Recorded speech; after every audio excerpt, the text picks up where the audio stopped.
In 2016, cameras from Diverging Clear Productions were back on the road to capture the sights and sounds of steam locomotives in action. In this program, you'll see the results. We found locomotives from the biggest to the smallest, both famous and obscure. Some old friends continued in operation, while another was back in action for the first time in 3 years. We also made a few new friends along the way. All aboard for Steamin in 2016.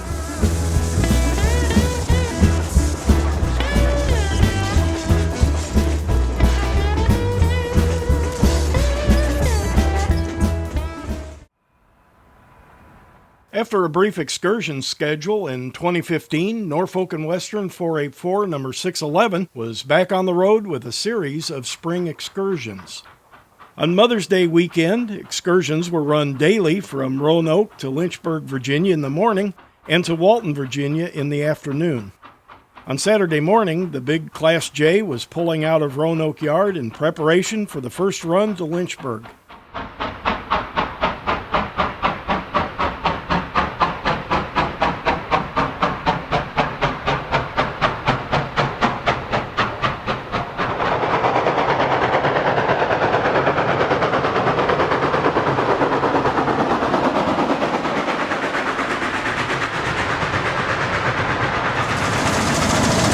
From the Blue Ridge Mountains of Virginia, we head to Northwest Indiana, where we get an engineer's eye view aboard a 10-wheeler at the Hesston Steam Museum.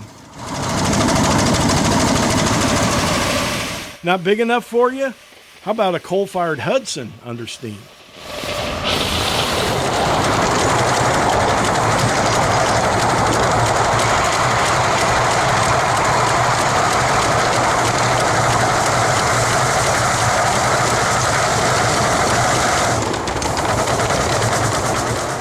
The largest locomotive to operate during our visit is also a small engine, a 2-foot gauge 040 tank engine built in Czechoslovakia under German occupation during the Second World War.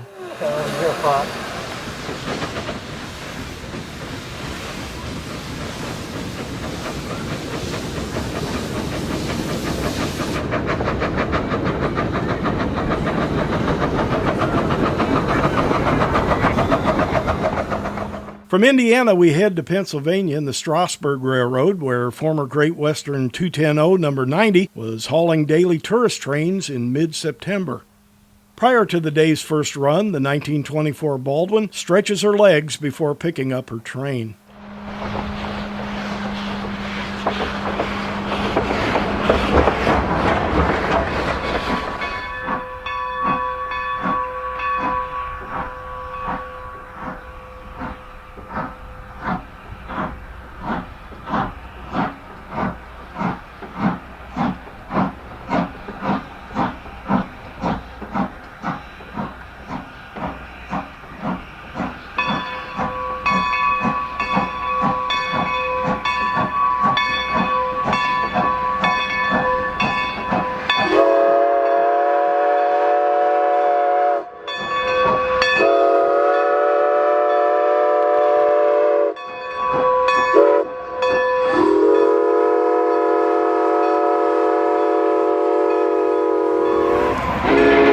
Union Pacific calls her the living legend, and 484 number 844 was back among the living on October 18th. Having last operated in 2013, the locomotive had been down for boiler repairs and a general overhaul for nearly 3 years before returning to service in 2016. Her October trip took her to Memphis, Tennessee, and we caught her in action as she approached an overnight stop in St. Louis.